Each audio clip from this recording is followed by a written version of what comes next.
Discover the Women in Tech Trailblazers podcast, hosted by Tiffany Benitez and Jordan Franklin.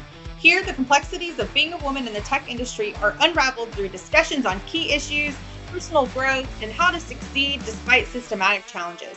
It's a source of empowerment and inspiration for all women at all stages of their tech careers. We are super excited to be back for another episode with you guys. I know we say this a lot, but it's actually true. I always am so hyped up by the guests that Jordan and I bring on. We've actually had some conversations this week about navigating through, matching up people that are just as hype about the things that we are, really focusing on authenticity, focusing on women in tech, girls in tech. And so just super excited to have Sarah Vogel here with us today.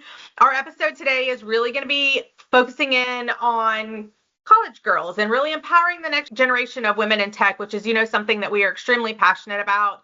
So a little bit about Sarah. She is an undergraduate and master's information systems student at the University of Arkansas. Go Hogs.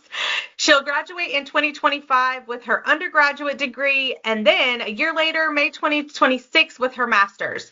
She has had internships at JB Hunt and Arvis Bank and is a native to NWA. So welcome to the show, Sarah. We are so excited you are here.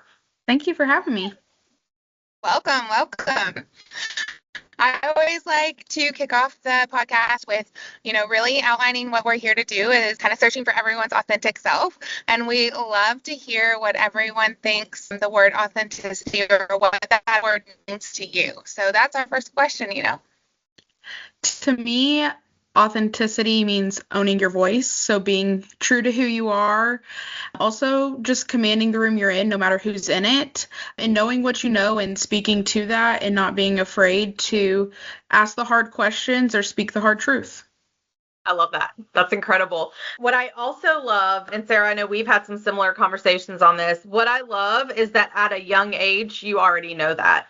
So I think many of us, 30s, 40s, we've had to go through this journey of figuring out what this whole authenticity thing is. And then, okay, great. That's what it is. But now how do we operate in that? Because it's not something that we were taught early on. So now how do we figure out, some of those, we talked about this as we were getting on, Sarah, right? But as we think of the things, the expectations that others set for us, the expectations that society sets for us, even the ones for ourselves, because most of them we impose on ourselves. But so just kudos to you for really knowing that at an early age. And then I love the way that you continue plugging into the community to really grab that next generation's hand and try to show them some of that early on. So I want to hear a little bit about your personal journey. So talk to us about being a woman in college, and you've really decided that tech is this path. And so on this journey, how are you really, number one, navigating it, and then number two, making way for our next generation? Yeah, so I think it all really started in high school. I joined an engineering academy in high school and really got to see that there wasn't a diversity in the students. I was the only girl in most rooms. But then, the teachers were like, hey, you're one of the smartest ones in the room. And I'm like, how do I get more people like that in there? So then when I came to college, there was COVID. So, dropped out, kind of figured out my life, figured out exactly what I wanted to do, started computer science, decided information systems was more like what I want to do because I am a vocal person. So I didn't want to just code. I still wanted to be more businessy too. So it kind of is a beautiful blend of both. And then as I was in college, I started to realize there wasn't a good space for women to be able to talk and be able to just network through each other. And so that's how we kind of had AIS, but it wasn't built up yet. And then over the last 2 years, we've really tried to build it up within the information systems department. It is now all led by women. Before it quite wasn't.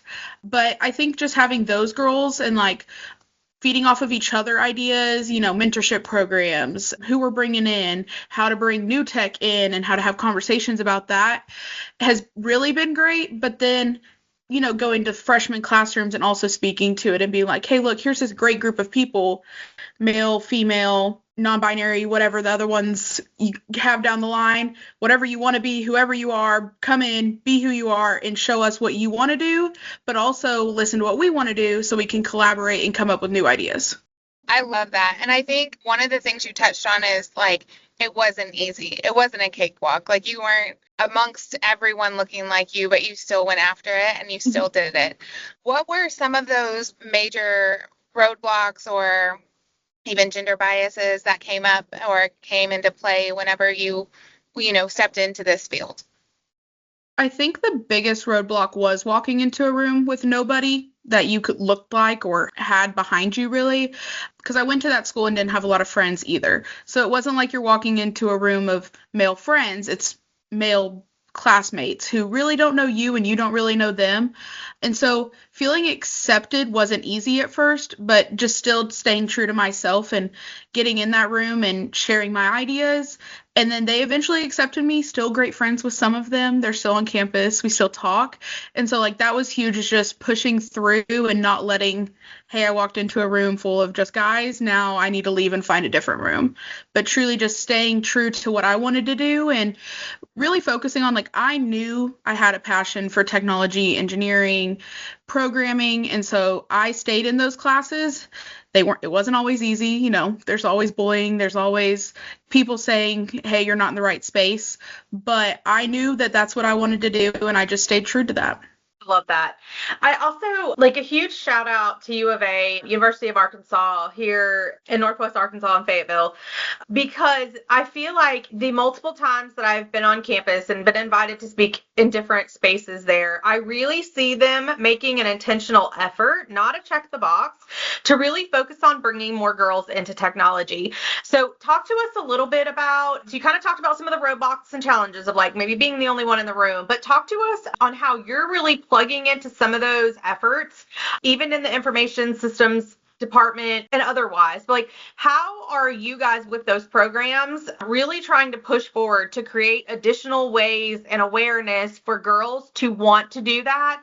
Again, I think a lot of girls are not running to engineering. Some are, but a lot are not, or our numbers will look different. And so having some introduction to some more of the, like, here's the business piece of it. Here's kind of how project management flows in. Here's how product. But talk to us how you guys are doing that at U of A. And you specifically, I know you're leading some very particular efforts around that. So talk to us a little bit about that. I think the biggest one for me is bringing in mentors of all sorts, not just women, not just tech either, because you can still be in tech and not have a tech degree, but also you can be in a different space and still like tech and still enjoy learning about it. So really trying to bring in a bunch of different people through our club to talk to people, also trying to get a mentorship team started so industry leaders can come in and help the younger generation and really guide them on, hey, it's not just programming. There's not just engineering. There is project management. There's even HR where you're having to do data analytics. Like, there's very small pieces within different areas of business and different companies that you can do that aren't just programming or not just engineering. And so really just bringing in people that can showcase that. I hope, like, kind of a lead by example mindset basically, but also just showing like, hey, this is what I'm passionate about and here's why I want to do project management. So I've talked about that with our team and our club, saying like, hey, like, you have technology, you have business. I want to be the bridge between the two types of people. And people didn't even know that existed. And so even just opening up with each other has showed, I mean, I didn't even know a lot about cybersecurity, and the president of AIS is cybersecurity. So we've had a lot of conversations back and forth and taught each other a lot. So if we can do that with the younger generation, just showing them from our perspective what we want to do, that's kind of our goal. One thing to tag onto there. Sorry, Jordan. So, okay. So I've heard this is an amazing piece that you, number one, are plugging in, but the university is. How though, the audience here is more than NWA and it's more than U of A. So as a student, how do you think that universities need to continue to plug in and support these efforts? Like, you guys are going to need support, right? And again, not just you guys from a U of A, but how can universities really start supporting the mission of making tech more than that, creating this mentorship environment? Like, what support and resources do you think that would be helpful? Let's take a moment to thank our sponsors, Women in Technology of Northwest Arkansas and Gumption at my-gumption.com, for their support. Their contributions are critical in bringing these meaningful conversations to you. Stick around for more engaging discussions right after this break. I think the biggest one is teachers being available. So I've had a great example of teachers that have just pulled me into their office and we've had conversations. And I think to me, that was the biggest thing. Like, yes, we need money to go to different conferences. Yes, we need money to bring people in to talk to us. But at the end of the day, having teachers that are available and helping us connect to others has been huge. It also helps that a lot of our teachers also used to be in industry, so they can speak to a lot of like real in-person life choices they made, but also like how the industry works and how it relates to the classroom. And so I think just continuing to bridge the gap, like it's not just education and it's not just industry. You need a little bit of both to kind of help prepare us. And so just teachers being open and honest about what's going on and how they can help us. Well, and I think what you said was, I think there's a lot to be said about community too, right? Like teachers that are plugged into the community can bring in mentors, because mentors don't naturally seek out college students. So a lot of the times, at least in my mind, a lot of the times I would think like, you're a college student, you're having fun. You don't necessarily need me right now. You have a college career mentor, right? But I think, I at least know for myself, when I was in college, I had a professor that was really good at finding mentors for us, and that was extremely helpful. So I think there's something to be said for that too, right? Like you guys seeking it out and then plugging it back into the professors later when you guys enter the workforce is a huge thing too. Okay, so question time. What support groups or networks are you involved in? Would you really recommend to our group of listeners here, especially for those college students, I think self-promotion here, but Association of Information Systems has been great for me. I think especially if you're in the business college, even joining, because it is free to join, so that's a great thing. Even just coming to a meeting and hearing it out. Like one of ours was about AI, and we had a bunch of marketing people come in because they really wanted to hear about AI. And that's okay. We're open to everybody. I think also just finding other little clubs to join. So I've also joined WISE, which is for supply chain, because that's my minor. That's also a huge thing up here. I worked at JB Hunt for a while in the industry, and so I loved supply chain, but it's not quite what I want to do, but I still really enjoy hearing their stuff and then being able to relate it back to like, oh, here's how information systems could help. Here's how data analytics could help.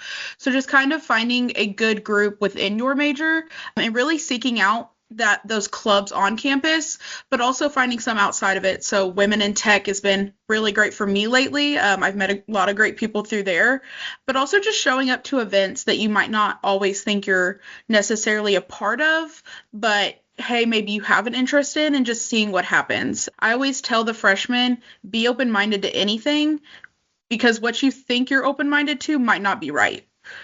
Because you might think you're only wanting to do marketing, and so you're only open-minded to marketing, and then if you show up to an information systems meeting, you might learn a whole lot. And so I think just kind of seeking out the groups on campus, the clubs on campus, and utilizing the teachers to find those, because some of the teachers are academic leaders on those clubs, but also can just lead you in the right direction. I love that, because you honed in on like more than just your major. And why I think that's really important is we share this stat a lot, but 96% of people end up in jobs that they didn't go to school for, that they're major. Mm-hmm. So having that open mind and just finding different places of interest and plugging in to see what the community or different groups or clubs are doing in that space, I think is super important. It also helps with your growth, right? Like if you were let's just say you were in a business facing role, but you didn't understand anything about supply chain, how will you actually help your customers? So I think it's an ever changing and growing, but connected way of working. And then the other thing that you really hit on, which is incredible, is that tech, you don't have to be in tech to have an interest for tech. Mm-hmm. So tech touches everything that everyone does, and will so even more as we continue going forward. So it's no longer like, oh, my title is X at this company, so I'm tech. No, really, we're all tech. Yeah. And we all need to learn about it, because it is becoming more prominent, it is growing exponentially, and it is touching everything that we do. Okay, so I want to tell you, first of all, that you, whether you know this or not, you are actually very highly regarded in this community and looked at as a female leader. So I don't know if you know that. I do want to share that, not just to like make you smile because we're on this show, but you are. It's one of the reasons that we sought you out and tapped you and asked you to come be on this episode, because I just love seeing you thrive at such a young age. But okay, taking that into account, so when you're a leader, people are constantly looking at you, which good and bad, right? Because we're not perfect. That's what we're here to say. Like, we're hot mess express sometimes, and that's fine. Yep. But what legacy do you hope to leave behind as you continue to move forward? You know, at some point, what do you want that legacy to look like as a female leader? I think for me, it goes back to the authenticity part of it, like just being true to who I am. So going into rooms and, you know, asking hard questions. I think that's been the biggest thing in the club, that I've brought some ideas that nobody's really thought of, but I've also listened to some great feedback and been able to balance that. So I think just part of my legacy is leaving behind a great structured club and, you know, great women leaders behind me, because there is some sophomores on our group now, but also just really bringing in freshmen too. So that's one of my main goals over the next few weeks, is really tap into that new fresh college mindset and bring them in and show them how it's not just business and it's not just tech, it's not just engineering, and how everybody can be like-minded but in separate worlds. And so I think that's the biggest thing for me, is teaching people that just because it's not engineering, it's not tech, and that no matter who you are, you can be a leader. I never expected to be a leader. I started college and, you know, was kind of the quiet kid, and I've really blossomed and figured out who I am. And so just knowing that you can lead as even a college kid has been something surreal, but showing that to the younger generation and really showing them that they can be great one day. I love that. I think that's an amazing thing to say, you know, hey, look, I was quiet. Now I'm not. And you don't have to stay that way. And all things change, you know, with time and learning. Well, thank you so very much for being on the show today. I love speaking with you.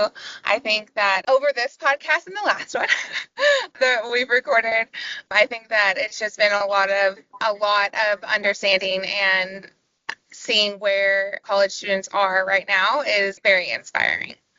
So thank you so much. Thank you. Thank you for joining us. It's been an incredible episode. It's been an incredible time talking with you, picking your brain again. I just want you to know we're incredibly proud of you. We are super excited to be able to continue to connect with you in the community and at U of A and a lot of the girls in tech stuff. So thank you for not only being here, but for continuing to support our next generation and making space for them. To our listeners, as always, thank you so much for continuing to tune in, for coming to hear the topics that we don't talk about, or why are we not talking to our college kids? Why are we not talking to our next generation? These are, to us, the most important things. I can bring a CEO every single day to talk to you about some topic that you get on here and leave feeling like crap because you're like, oh, I thought I didn't have crap together. Now I really think I don't. But that's something that Jordan and I have really been after since the beginning, is just creating an authentic place to have conversation with people from all levels, from all areas of life, to really just dig in, be authentic, and do this life together. So, Sarah, thank you for tuning in and being here. To our audience, thank you again for consistently showing up. And Jordan? Subscribe, follow, love us, all the things. Thank you for joining in, and as usual, Sarah's socials will pop up at the end of the episode, so go out to LinkedIn and follow her and continue watching the amazing things that she achieves. Well, that's a wrap. Another episode of Women in Tech, Trailblazers podcast. Thanks for tuning in and sharing this time with us. If you liked what you heard, please share this episode with your friends in tech, and don't forget to subscribe to our podcast. Your support helps us keep bringing in inspiring guests and uncovering topics that matter to you. Until next time, keep pushing boundaries and making your mark in the tech world. Goodbye for now.